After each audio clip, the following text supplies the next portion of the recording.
Hello friends, स्वागत है आप सभी का ऑनलाइन प्रिपेयर चैनल में। फ्रेंड्स, आज के वीडियो में हम बात करेंगे सत्र 2026-27 के लिए बीएलएड पाठ्यक्रम में प्रवेश कैसे लें।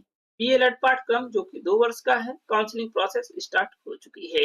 यदि आप मध्य प्रदेश के गवर्नमेंट या प्राइवेट कॉलेज में प्रवेश लेना चाहते हैं तो आपको ऑनलाइन ही सभी प्रोसेस कंप्लीट करना है। बीएलएड के लिए कम से कम 12th क्लास पास होना चाहिए। ये राज्य शिक्षा केंद्र मध्य प्रदेश का एमपी ऑनलाइन पोर्टल है। इसी पोर्टल के माध्यम से हम बीएलएड की प्रवेश प्रक्रिया को संपन्न करेंगे। इस पोर्टल की लिंक वीडियो के डिस्क्रिप्शन बॉक्स में दे दी जाएगी। आप उस लिंक पर क्लिक करके डायरेक्टली इसी वेबसाइट पर पहुंच जाएंगे। यदि आप मोबाइल से आवेदन कर रहे हैं तो डेस्कटॉप मोड एनेबल कर लें। इसके बाद आप आसानी से आवेदन कर पाएंगे। वेबसाइट ओपन करने के बाद पेज को स्क्रॉल करें। आवर सर्विसेज पे देख सकते हैं डीईएलईडी प्रोग्राम्स। डीएलएड प्रोग्राम्स पे क्लिक करें। इस तरीके से आपका पेज ओपन हो जाएगा। राज्य शिक्षा केंद्र डीएलएड पाठ्यक्रम सत्र 2026-27 आवश्यक सूचना। यहाँ पर कॉलेज की प्रोफाइल पंजीयन से संबंधित निर्देश दिए हुए हैं। संस्थाओं या रिक्त सूची पे क्लिक करें। यहाँ पर मध्य प्रदेश की प्राइवेट और गवर्नमेंट सभी इंस्टीट्यूट की लिस्ट दी हुई है, जिन्हें आप स्क्रॉल करके सभी जिले की लिस्ट देख सकते हैं। यहाँ पर इंस्टीट्यूट का टाइप है, यहाँ पर माइनॉरिटी है या नहीं, यहाँ पर कोर्स का नेम है, यहाँ पर टोटल सीट है और यहाँ पर टोटल वैकेंट सीट है, यानी कि खाली सीट है। जैसे जैसे प्रवेश होते जाएंगे यहाँ पर सीट की संख्या कम होती जाएगी। समय सारणी विवरण पे क्लिक करें। प्रथम राउंड का रजिस्ट्रेशन 15 मई 2026 से 29 मई 2026 तक ऑनलाइन कर सकते हैं।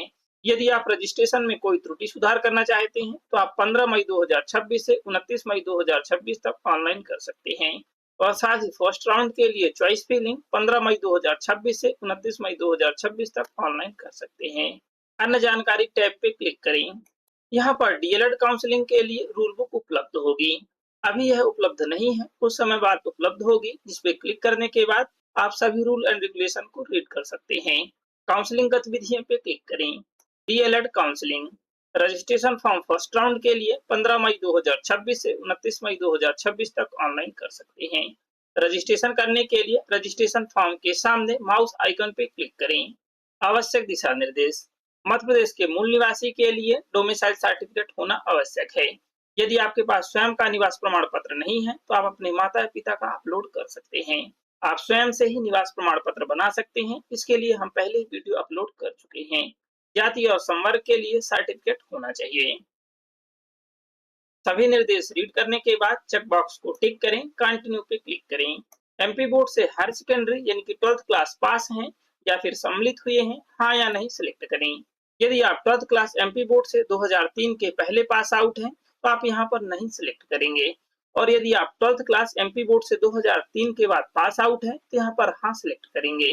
12th क्लास की डिटेल्स फिल करें। यहाँ पर 12th क्लास का पासिंग ईयर सेलेक्ट करें। 12th क्लास का रोल नंबर एंटर करें। 12th क्लास का बोर्ड सेलेक्ट करें। Board of secondary education Bhopal Madhya Pradesh select करें। कैप्चा आंसर फिल करें और चेक डिटेल्स पे क्लिक करें। चेक डिटेल्स पे क्लिक करने के बाद यहाँ पर आपकी डिटेल्स शो हो रही है। यदि आपकी डिटेल्स इनकरेक्ट है तो आप रिसेट पे क्लिक करें, करेक्ट डिटेल्स फिल करें। यदि आपकी सभी डिटेल्स करेक्ट हैं तो आप verify details and proceed to registration पे क्लिक करें। इस तरीके से आपका रजिस्ट्रेशन फॉर्म ओपन हो चुका है। यदि आप 12th क्लास एमपी बोर्ड से 2003 से पहले पास आउट हैं तो यहाँ पर आप नहीं सिलेक्ट करें, या फिर एमपी बोर्ड के अलावा किसी अन्य बोर्ड से पास आउट हैं तो भी आप यहाँ पर नहीं सिलेक्ट करें। ओके पे क्लिक करें। इस तरीके से आपका भी रजिस्ट्रेशन फॉर्म ओपन हो चुका है। दोनों ही केस में सेम रजिस्ट्रेशन फॉर्म है। यदि आप 12th क्लास की डिटेल्स फिल करना चाहते हैं, यहाँ पर आपकी जो भी डिटेल्स फिल नहीं है उसे आपको फिल करना है। और यदि आप 2003 से पहले पास आउट हैं या फिर अन्य बोर्ड से पास आउट हैं तो यहाँ पर आप सभी डिटेल्स फिल करें। यहाँ पर आपको अपनी पर्सनल डिटेल्स 10th क्लास की मार्कशीट के अकॉर्डिंग फिल करना है। आप अपना फर्स्ट नेम एंटर करें, मिडिल नेम एंटर करें और लास्ट नेम यानी कि सर नेम एंटर करें। यदि आपके नेम में मिडिल नेम या सर नेम नहीं है तो आप इसे ऐसे ही छोड़ दें। जेंडर सेलेक्ट करें। फादर या हस्बैंड का नेम एंटर करें। मदर का फुल नेम एंटर करें। डेट ऑफ बर्थ सेलेक्ट करें। बर्थ ईयर सेलेक्ट करें। बर्थ मंथ सेलेक्ट करें। बर्थ डेट सेलेक्ट करें। रिलीजन सेलेक्ट करें। डोमिसाइल की डिटेल्स फिल करना है। मूल निवासी सेलेक्ट करें। मध्य प्रदेश सेलेक्ट करें। यदि आप अदर स्टेट के कैंडिडेट हैं और बीएलईडी के लिए अप्लाई करना चाहते हैं तो आप कुछ समय का वेट करें। अभी यहाँ पर मूल निवासी में सिर्फ मध्य प्रदेश शो हो रहा है। यहाँ पर अदर स्टेट का ऑप्शन शो होगा जिसे आपको सिलेक्ट करना है। इसके बाद यहाँ पर सभी डिटेल्स को फिल करना है। डोमिसाइल की डिटेल्स फिल करें। आपके पास स्वघोषित प्रमाण पत्र है तो आप इसे सिलेक्ट करें। यदि आपके पास सर्टिफिकेट है तो आप प्रमाण पत्र सिलेक्ट करें। इसके बाद यहाँ पर डोमिसाइल सर्टिफिकेट का रजिस्ट्रेशन नंबर एंटर करें। डोमिसाइल सर्टिफिकेट की जारी डेट सिलेक्ट करें, यानी कि आपका डोमिसाइल सर्टिफिकेट किस डेट को जारी किया गया है। जारीकर्ता अधिकारी का मुख्यालय या स्थान एंटर करें जहां से आपका डोमिसाइल इशू हुआ है। जारीकर्ता अधिकारी का पद नेम सिलेक्ट करें। तहसीलदार है, नायब तहसीलदार है, एडिशनल तहसीलदार है या फिर अदर हैं। यदि आप अदर सेलेक्ट करते हैं तो यहाँ पर पद नेम एंटर करें। यदि आपके पास सर्टिफिकेट नहीं है तो आप स्वघोषणा प्रमाण पत्र सेलेक्ट करें।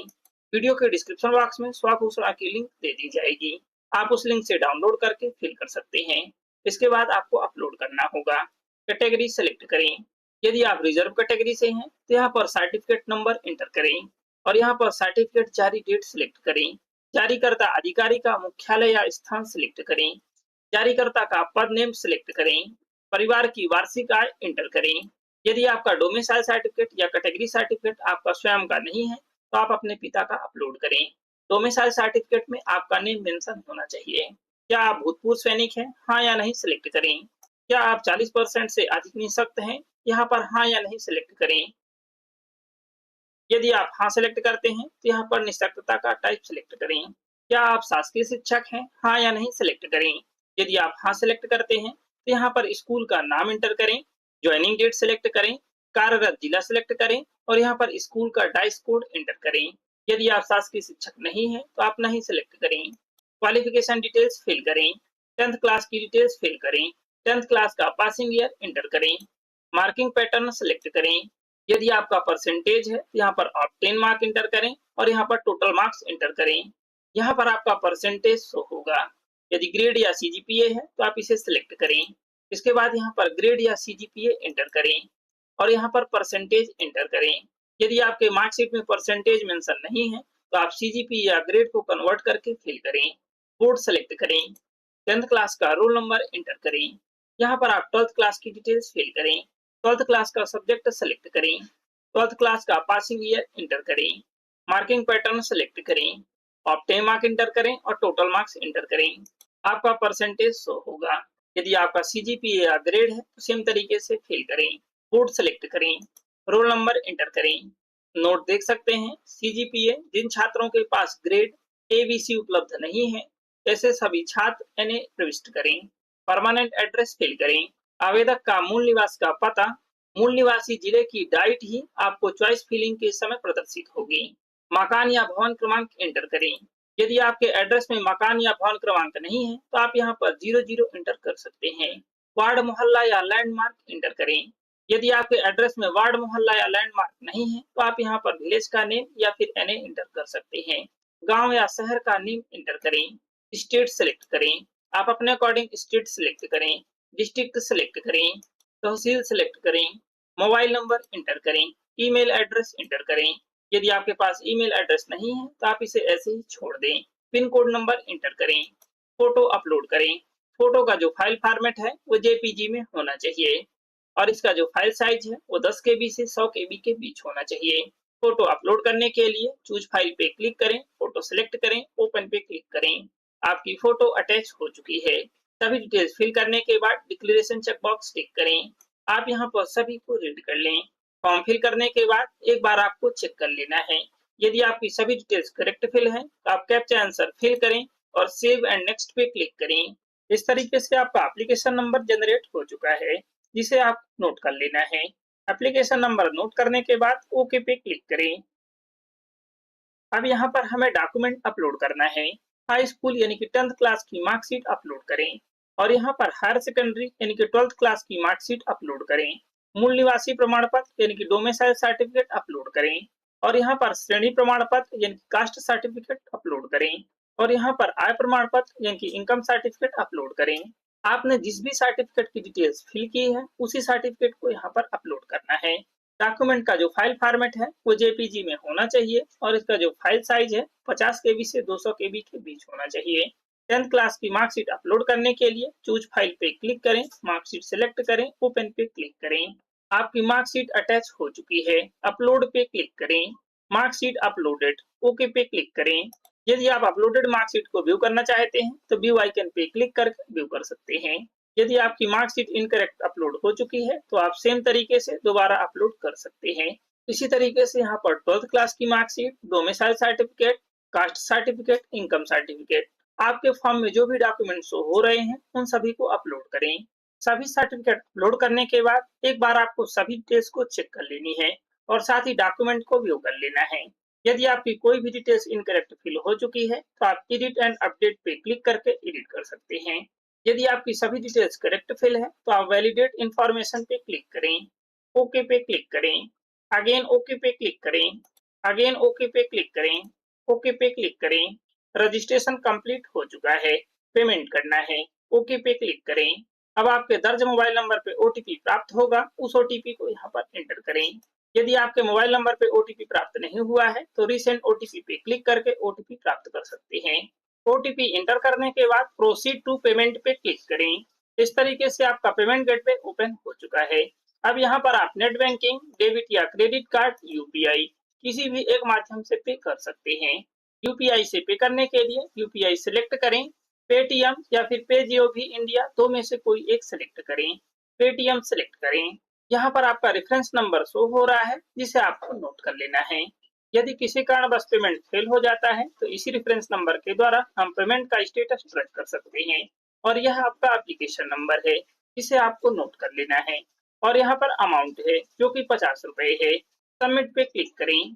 अब यहाँ पर आपका क्यूआर कोड शो हो रहा है जिससे आप किसी भी पेमेंट ऐप से इसे स्कैन करें और पे करें, या फिर क्रेडिट या डेबिट कार्ड से पे करें या नेट बैंकिंग से पे करें। सक्सेसफुल पेमेंट सबमिट होने के बाद आपका रजिस्ट्रेशन रिसिप्ट ओपन हो जाएगी। पेज को स्क्रॉल करें। प्रिंट पे क्लिक करके आप अपने एप्लीकेशन फॉर्म को प्रिंट कर लें। यदि आपको कोई कॉलेज अलॉट होती है तो यह प्रिंट किया हुआ एप्लीकेशन फॉर्म, जिसमें यहाँ पर आपको अपने सिग्नेचर करना है, सभी संबंधित डॉक्यूमेंट के साथ आपको अपने महाविद्यालय में जमा करना है। होम पे क्लिक करें। काउंसलिंग गतिविधियां पे क्लिक करें। आपका रजिस्ट्रेशन नंबर जनरेट हो चुका है किंतु फाइनल सबमिट नहीं हुआ है या फिर पेमेंट नहीं हुआ है तो आप पे अनपेड रजिस्ट्रेशन के सामने माउस आइकन पे क्लिक करें। यहाँ पर आप अपना रजिस्ट्रेशन नंबर यानी कि एप्लीकेशन नंबर इंटर करें, डेट ऑफ बर्थ सिलेक्ट करें, रजिस्टर्ड मोबाइल नंबर इंटर करें, कैप्चा आंसर फिल करें और गेट डिटेल्स पे क्लिक करें। इसके बाद आप सेम तरीके से डॉक्यूमेंट अपलोड कर सकते हैं, फॉर्म सबमिट कर सकते हैं, पेमेंट कर सकते हैं। इसके बाद रजिस्ट्रेशन फॉर्म को प्रिंट कर सकते हैं। यदि आप बाद में भी रजिस्ट्रेशन फॉर्म को प्रिंट करना चाहते हैं तो आप duplicate reprint receipt registration form के सामने माउस आइकन पे क्लिक करें। इसके बाद सेम तरीके से सभी डिटेल्स फिल करें और गेट डिटेल्स पे क्लिक करें। रीप्रिंट रजिस्ट्रेशन फॉर्म पे क्लिक करके आप अपना फॉर्म प्रिंट कर सकते हैं। और यदि आपके रजिस्ट्रेशन फॉर्म में कोई त्रुटि हो चुकी है, उसे एडिट करना चाहते हैं तो आप एडिट पैड रजिस्ट्रेशन फॉर्म के सामने माउस आइकन पे क्लिक करें। सेम तरीके से सभी डिटेल्स को फिल करें और एडिट करें। रजिस्ट्रेशन एडिट करने के लिए आपको पोर्टल शुल्क 50 रुपए पे करना है। यदि आप रजिस्ट्रेशन को कैंसिल करना चाहते हैं तो आप रजिस्ट्रेशन कैंसिलेशन के सामने माउस आइकन पे क्लिक करके रजिस्ट्रेशन कैंसिल कर सकते हैं। अब हमें चॉइस फिलिंग करना है। होम पे क्लिक करें। पेज को स्क्रॉल करें। यदि आपको रजिस्ट्रेशन फॉर्म फिल करते समय या पेमेंट करने में कोई भी समस्या आ रही है तो आप एमपी ऑनलाइन के कस्टमर केयर से संपर्क कर सकते हैं, या फिर आप इस लिंक पर क्लिक करके शिकायत रजिस्टर कर सकते हैं। यदि आपका पेमेंट किसी कारणवश फेल हो चुका है तो आप यहां से वेरीफाई कर सकते हैं। यहाँ पर ट्रांजैक्शन आईडी एंटर करें, कैप्चा आंसर फिल करें और सर्च पे क्लिक करें। आपकी पेमेंट डिटेल्स ओपन हो जाएगी। या फिर आप पेमेंट का डुअल वेरिफिकेशन कर सकते हैं। यहाँ पर आप एमपी ऑनलाइन का रेफरेंस नंबर एंटर करें जो आपने नोट किया है। इसके बाद कैप्चा आंसर फिल करें और वेरीफाई पे क्लिक करें। यदि आपका पेमेंट फेल हो चुका है तो आप दोबारा से पेमेंट करें। आपका कट हुआ अमाउंट रिटर्न हो जाएगा। इन सभी की लिंक वीडियो के डिस्क्रिप्शन बॉक्स में दे दी जाएगी। चॉइस फिलिंग कैसे करना है हम आपको नेक्स्ट वीडियो प्रोवाइड करेंगे। आई होप ये इन्फॉर्मेशन आपके लिए हेल्पफुल होगी। यदि ये इन्फॉर्मेशन आपके लिए हेल्पफुल है तो प्लीज वीडियो को लाइक और शेयर जरूर करें। यदि आप चैनल पे न्यू हैं तो प्लीज चैनल को सब्सक्राइब जरूर करें और साथ ही बेल आइकन को भी प्रेस करें ताकि हर वीडियो की नोटिफिकेशन आपको मिल सके। Thank you.